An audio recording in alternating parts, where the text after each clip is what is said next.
Sintonize-se para uma experiência enriquecedora com as palavras de Krishnamurti. Essa palestra é uma porta aberta para uma compreensão mais profunda e uma mente mais expansiva.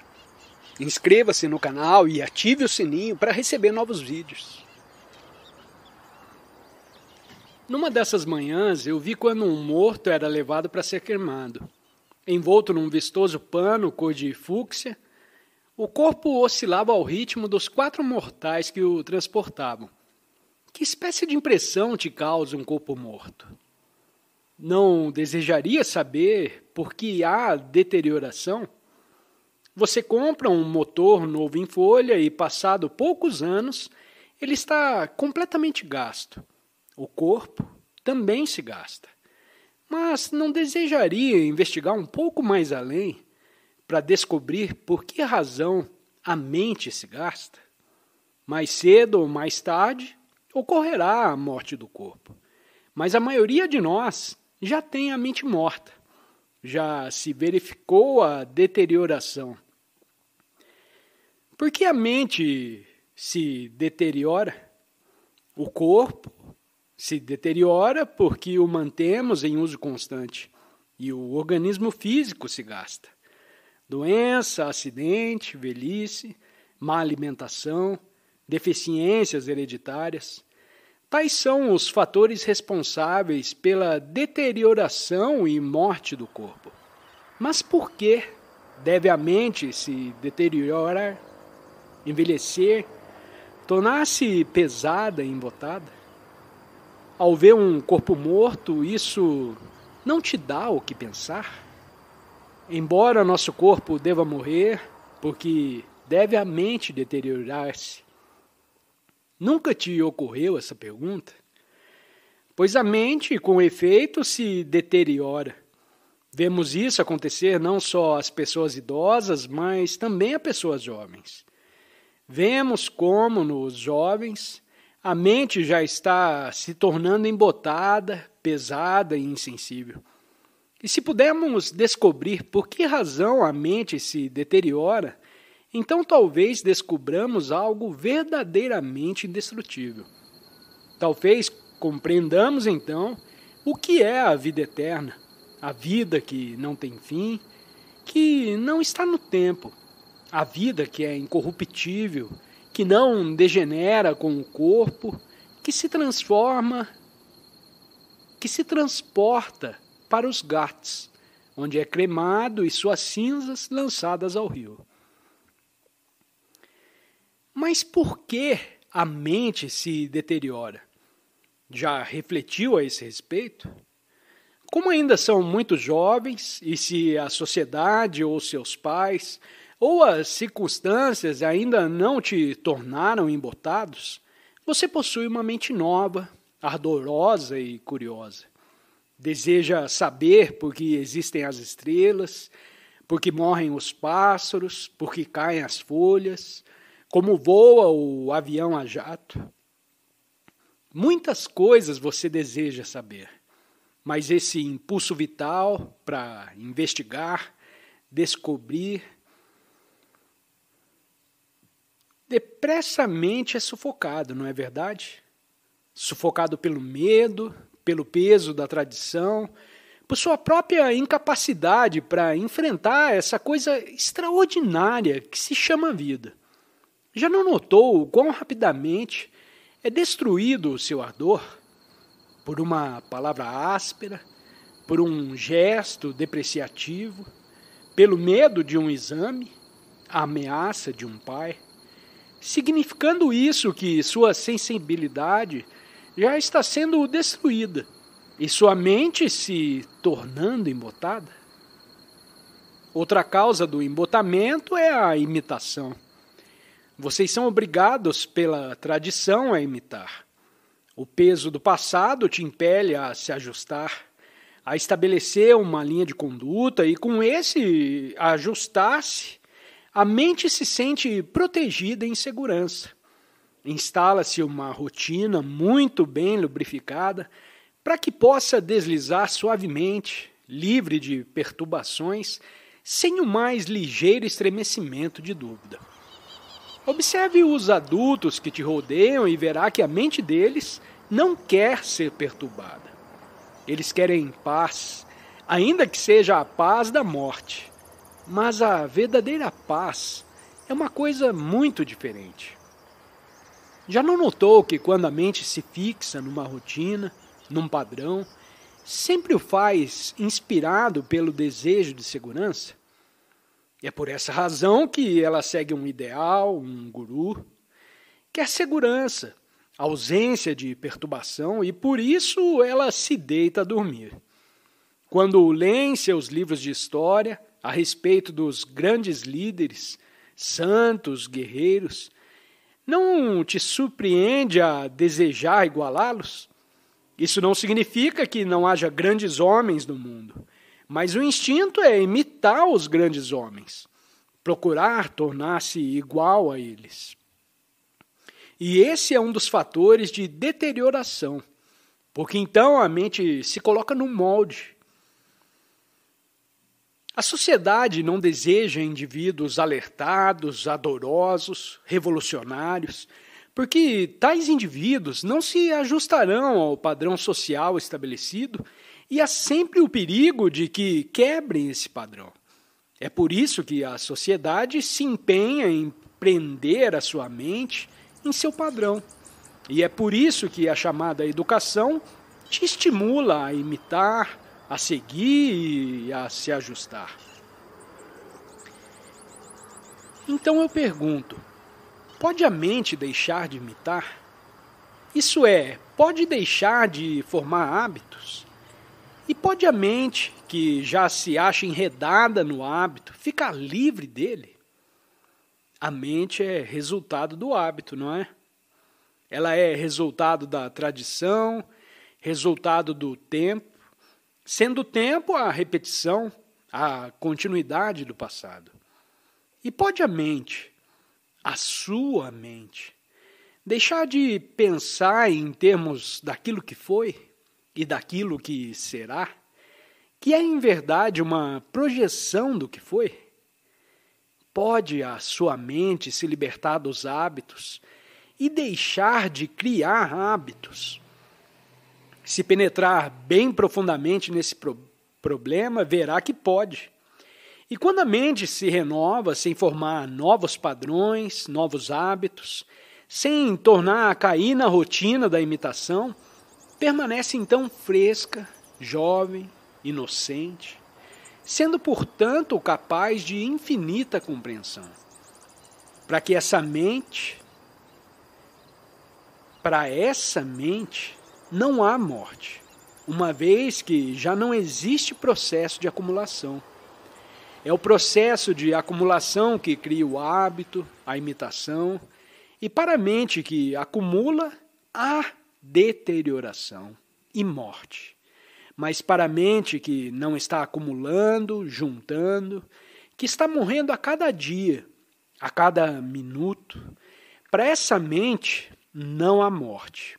Ela se acha num estado de espaço infinito. Assim, pois, deve a mente morrer para tudo o que acumulou, todos os hábitos e virtudes imitadas, para todas as coisas de que se acostumou a depender, para ter o sentimento de segurança. Já não está, então, a mente aprisionada na rede de seu próprio pensar. No morrer para o passado, a cada instante, a mente se torna fresca, nova, e nunca se deteriorará nem porá em movimento a onda da escuridão.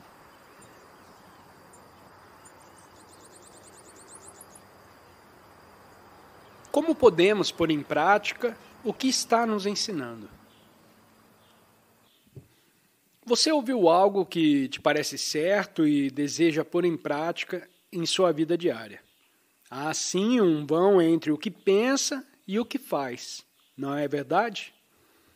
Pensa uma coisa e está fazendo outra, mas deseja pôr em prática o que pensa. E por isso existe esse vão entre a ação e o pensamento. E pergunta então como unir o vão, como ligar o seu pensar à sua ação. Pois bem, Quando deseja intensamente fazer uma certa coisa, você a faz, não é? Quando deseja jogar algum jogo ou fazer alguma coisa em que está realmente interessado, encontra meios e modos de fazê-la. Nunca pensa em como pôr em prática o desejo. Você o faz porque você é ardoroso, porque nisso está todo o seu ser, toda a sua mente e coração. Mas aquele outro respeito, você se torna muito sagaz. Deseja uma coisa, mas faz outra. Você diz, isso é uma ideia excelente e intelectualmente eu a aprovo, mas não sei o que fazer com ela e te peço para me dizer como pô-la em prática. Isso significa que não deseja em absoluto fazer essa coisa. O que realmente deseja é adiar a ação, porque te dá gosto ser um pouquinho invejoso ou o que quer que seja. Você diz, todos os demais são invejosos, por que eu não vou ser? E continua exatamente como antes. Mas se realmente não deseja ser invejoso e percebe toda a verdade sobre a inveja, assim como percebe a verdade sobre uma serpente, deixa então de ser invejoso e está acabado. Nunca pergunta como ficar livre da inveja. O importante, pois, é ver a verdade relativa a uma certa coisa e não perguntar como pô-la em prática. Pois isso, com efeito, significa que não percebe a verdade respectiva. Quando encontra uma cobra no caminho, você não pergunta, o que devo fazer? Compreende perfeitamente o perigo que uma cobra representa e fica longe dela. Mas nunca examinou verdadeiramente todas as implicações da inveja.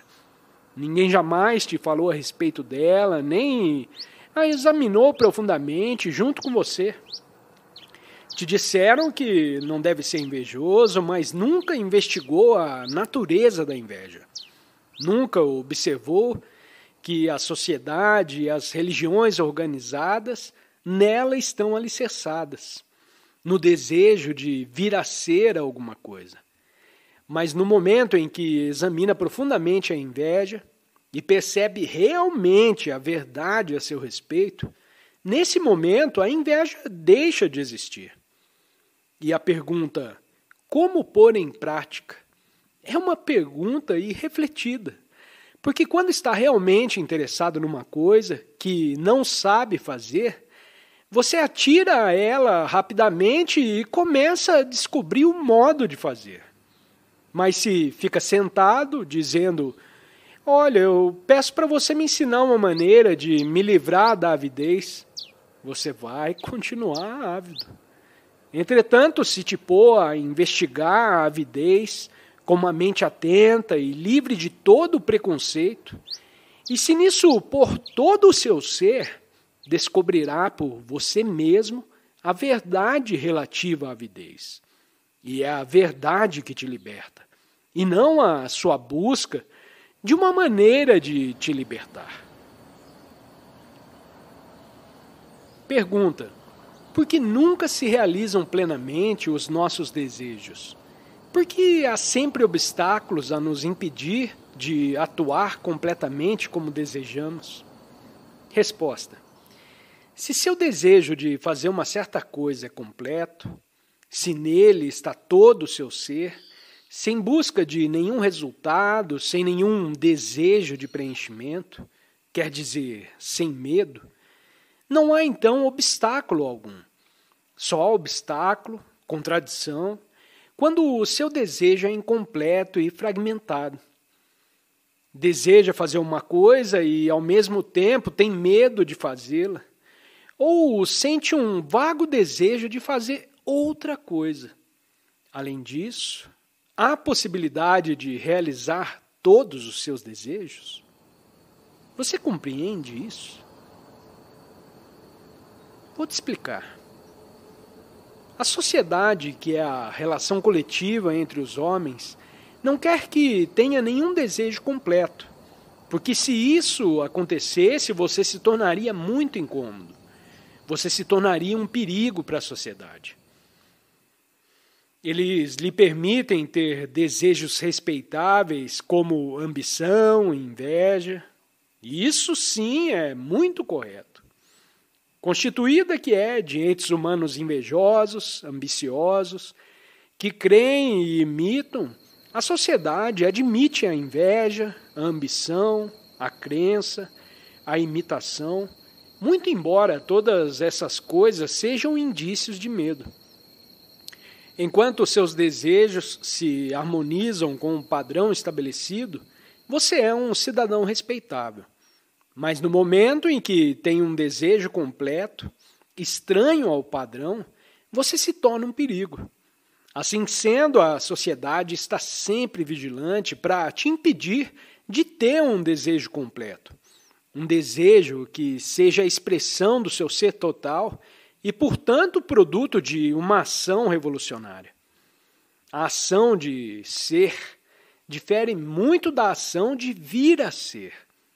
A ação de ser é tão revolucionária que a sociedade a repudia e se interessa exclusivamente pela ação de vir a ser, a qual é respeitável porque condiz com o padrão.